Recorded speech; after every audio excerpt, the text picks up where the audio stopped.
अगर आप लोगों को एग्जाम नहीं लेना होता, अगर आपको नौकरी नहीं देनी होती, तो भाई आप लोग फॉर्म्स निकालते ही क्यों हो? और आपको क्या लगता है जो बच्चा वो ग्रेड डी के फॉर्म भर रहा है वो राजा महाराजाओं के घर से आता होगा, बहुत अमीर होगा, उसके घर BMW खड़ी होगी, उसके घर मर्सिडीज खड़ी होगी? आप लोगों की नाकामियों की वजह से, सिस्टम की नाकामी की वजह से एक पेपर लीक हो जाता है और उस पूरे के पूरे पेपर को इनवैलिड करार दे दिया जाता है, और कुछ ये भी नहीं बताया जाता कि वो एग्जाम कब होगा, दोबारा होगा भी या नहीं होगा, कितने सालों बाद होगा। अब इसमें जो बच्चा, नमस्कार दोस्तों, कैसे हैं आप सब? मेरा नाम है कृष्ण मोहन शर्मा और आप हैं हमारे YouTube चैनल पे। तो आज इस वीडियो में हम लोग एक ऐसे विषय पे बात करने वाले हैं जिससे हम सब लोग किसी ना किसी तरीके से अफेक्टेड हैं, एंड हम लोग समझ नहीं रहे हैं कि भाई इस टाइम पे इस बारे में बात करने की क्या इम्पोर्टेंस है।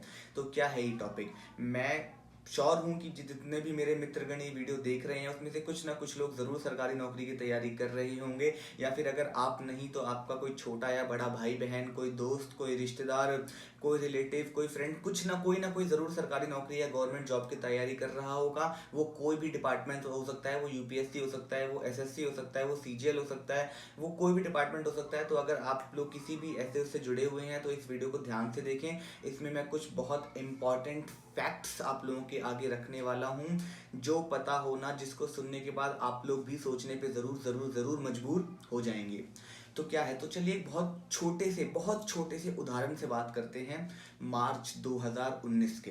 तो मार्च 2019 में RRB NTPC का एक फॉर्म आया था। उस फॉर्म की वैलिडिटी थी 1 महीना, लाइक 1 मार्च 2019 से 1 अप्रैल 2019 तक 35,000 वैकेंसी दिखाई गई थी और लोगों ने वो फॉर्म भरा। उस फॉर्म का प्राइस रखा गया था 500 रुपये फॉर जनरल एंड OBC और 250 रुपये फॉर अदर कैटेगरीज।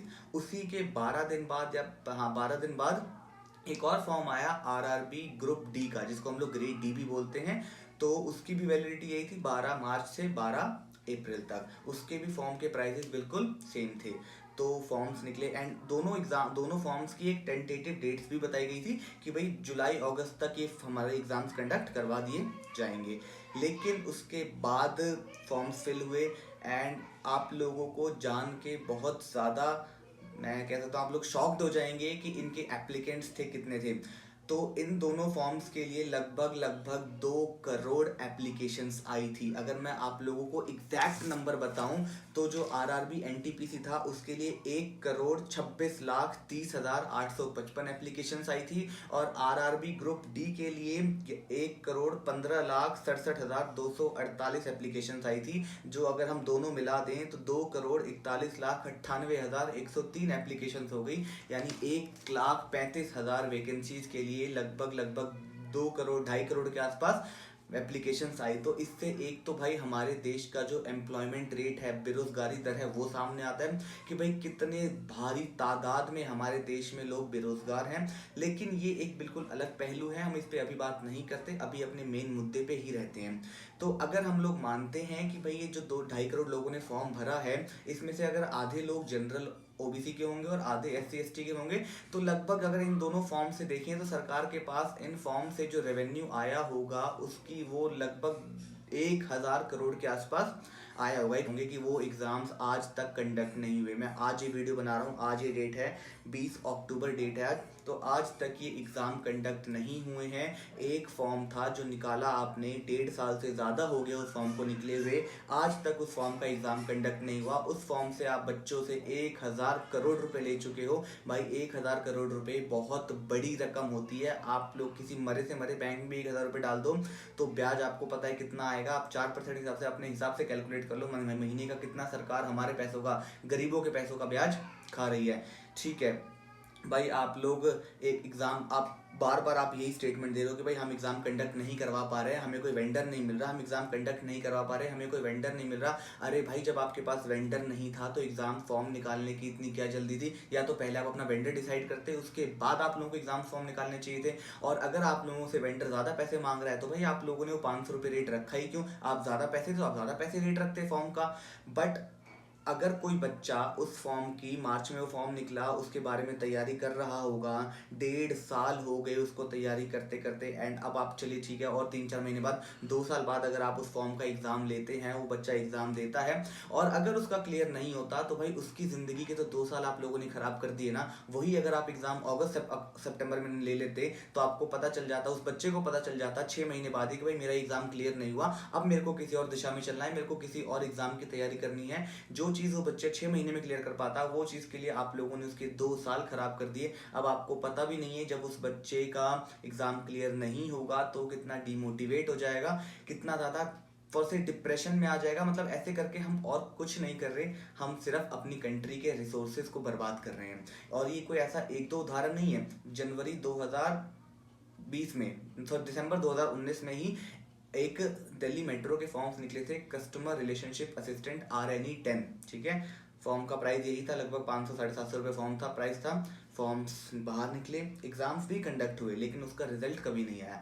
क्या आया? रिजल्ट की जगह एक नोटिफिकेशन कि भाई इस भर्ती को फिलहाल अनिश्चित काल के लिए स्थगित किया जाता है, जो भी होगा आपको सूचित कर दिया जाएगा। जो बच्चा एग्जाम दे के ये सोच रहा होगा कि अब रिजल्ट आएगा, अब मेरी नौकरी लगेगी, जो इतने समय से तैयारी कर रहा होगा, उसने पेपर दिया, वो इस चीज़ के इंतजार में होगा कि भाई अब मेरी नौकरी लगेगी, आपने उसको बीच में लटका के छोड़ दिया, अब वो क्या करे? आप खुद बताइए। अब जो वो बच्चा है जिसने पूरे दिन रात, अरे भाई उसको एक साइड तो कर दो कम से कम, उस बच्चे को, उसकी क्या गलती है? अगर आप लोगों को एग्जाम नहीं लेना होता, अगर आपको नौकरी नहीं देनी होती तो भाई आप लोग फॉर्म्स निकालते ही क्यों हो? और आपको क्या लगता है जो बच्चा वो ग्रेड डी के फॉर्म भर रहा है वो राजा महाराजाओं के घर से आता होगा, बहुत अमीर होगा, उसके घर BMW खड़ी होगी, उसके घर मर्सिडीज खड़ी होगी? जी नहीं, वो बच्चा एक ऐसे घर से आता होगा जिसके माँ बाप दिन रात मेहनत करके पैसे जोड़ते हैं और फिर वो आप लोगों के फॉर्म की फीस भरते हैं, फिर वो उन कोचिंग इंस्टीट्यूट्स की फीस भरते हैं जो उनका लगातार शोषण किए जा रहे हैं, और वो शोषण सिर्फ इसलिए कर रहे हैं क्योंकि उन्हें आप लोग मौका दे रहे हैं। भाई डेली RRB NTPC के नए बैचेस शुरू हो जाते हैं, डेली हर दूसरे दिन एक नए। अब वो बच्चा तो ये सोचेगा भाई अगर मैं एनरोल नहीं करूंगा अपने आप को तो मैं बाकियों से पीछे रह जाऊंगा, क्योंकि 1 करोड़ एप्लीकेशन है, सीट्स हैं 35,000, तो मेरे को कहीं ना कहीं सबसे बेटर होना है। तो रोज नए नए सब्जेक्ट से नए नए बैचेस शुरू हैं, बच्चों को बेवकूफ़ बनाया जा रहा है। लेकिन उस चीज़ का मौका सिर्फ और सिर्फ उनको सरकार दे रही है कि भाई आप एग्जाम कंडक्ट करवा देते, बात ही खत्म हो जाती। और ये कोई बहुत गिनती के एग्जाम्पल नहीं है भाई, बहुत सारे खुले एग्जाम्पल हैं भाई। SSC में, यूपी में एक एग्जाम था, आज तक 2.5 साल हो गए, आज तक वो पेपर नहीं हुआ। हरियाणा में कितने ऐसे पेपर हैं, फॉर्म भरवा लिए गए पर आज तक वो एग्जाम्स कंडक्ट ही नहीं करवाए। कुछ ना कुछ स्टे ऑर्डर लग जाएगा उस एग्जाम पे, कोई स्टे लग जाएगा। अरे भाई जो बच्चा तैयारी कर रहा है उसकी, जिस बच्चे ने इतने पैसे लगा के उसका फॉर्म भरा है, आप लोग उस पैसों को इस्तेमाल कर रहे हो, आप लोग उस पैसों के मजे ले रहे हो, उसको जवाब तो दो एटलीस्ट कि हाँ भाई तेरे पैसे यहाँ हैं, अगर फॉर्म नहीं होगा तो हम पैसे वापस करेंगे। करोगे तो कब करोगे? आप लोगों की नाकामियों की वजह से, सिस्टम की नाकामी की वजह से एक पेपर लीक हो जाता है और उस पूरे के पूरे पेपर को इनवैलिड करार दे दिया जाता है, और कुछ ये भी नहीं बताया जाता कि वो एग्जाम कब होगा, दोबारा होगा भी या नहीं होगा, कितने सालों बाद होगा। अब इसमें जो बच्चा लाखों रुपए ट्यूशन फीस अपनी लगा के, अपने दिन रात एक करके, कितनी रातें जग जग के तैयारी करके, मेहनत करके उस एग्जाम को देने गया था, उस बच्चे की क्या गलती है? एग्जाम पेपर लीक हुआ सिस्टम की नाकामी की वजह से, आप लोगों की नाकामी की वजह से, और उसकी सजा आप लोग दे रहे हैं उस बच्चे को जो पूरी मेहनत करके, पूरी ईमानदारी से वो पेपर दे रहा था। तो भाई मैं आप लोगों से बस इतना ही कहना चाहूँगा भाई, हाथ जोड़ के मैं ये विनती कर रहा हूँ कि इस वीडियो को अगर आप लोग देख रहे हो तो भाई इस वीडियो को शेयर करो, प्लीज़ शेयर करो, इतना शेयर करो कि भाई जो लोग सिस्टम में बैठे हैं, जो लोग इस सिस्टम को चला रहे हैं, उन तक ये वीडियो पहुँचे और उनको ये बात समझ में आए कि किस तरह हम अपने देश का युवा, हम अपने देश का भविष्य, हम अपने देश का फ्यूचर खराब कर रहे हैं, हम उसका शोषण कर रहे हैं सिर्फ और सिर्फ अपने फायदे के लिए। या समाधान बहुत छोटा सा है, एक ऐसा लॉ बनाया जाए, एक ऐसी रेगुलेटिंग अथॉरिटी या एक ऐसा कानून बनाया जाए कि भाई कोई भी अगर अथॉरिटी अपने एग्जाम फॉर्म्स बाहर निकाल रही है तो भाई उस अथॉरिटी को वो एग्जाम 6 महीने के अंदर अंदर कंडक्ट करवाना पड़ेगा, बाय हुक और बाय क्रुक। और अगर अथॉरिटी ऐसा नहीं कर पाती है तो उसको सारे के सारे एप्लीकेंट्स के पैसे वापस करने पड़ेंगे, या तो ब्याज के साथ या दुगने या 1.5 गुना, लेकिन कुछ पेनल्टी उनके ऊपर रखनी चाहिए, तभी वो ऐसा करेंगे। बड़े बड़े IAS बैठ के इस देश को चला रहे हैं, क्या उनको इतनी छोटी सी चीज समझ नहीं आ रही होगी? सब समझ में आ रही होगी, लेकिन हर कोई देख रहा है बैठ के तो सिर्फ अपना फायदा। वो 500 रुपए इन बच्चों ने दिए, इन गरीब बच्चों के घर से गए हैं, वो 500 रुपए उनके घर से नहीं गए, इनफैक्ट उनके घर में आए हैं, वो तो उस पैसों का ब्याज खा रहे हैं बैठ के आराम से। रातों रात सीए पास हो सकता है, रातों रात एनआरसी पास हो सकता है, आप लोग बिना वोटिंग के फार्मर्स का बिल पास करवा सकते हैं। तो भाई ये तो एक बहुत छोटा सा बहुत आवश्यक देश के हित में कानून है। तो भाई मैं इस वीडियो को यहीं खत्म कर रहा हूँ। बस मैं आप लोगों से हाथ जोड़ के ये विनती करना चाहूंगा, प्लीज इस वीडियो को इतना शेयर करें, इतना शेयर करें कि जो भी लोग वहाँ उस अथॉरिटी में बैठे हैं, जो पावर में बैठे हैं, उन तक ये वीडियो पहुंचे और वो इस चीज को रियलाइज करें कि what all we are doing to the youth of our country, how we are wasting our resources, how we are destroying our future. They will have to do something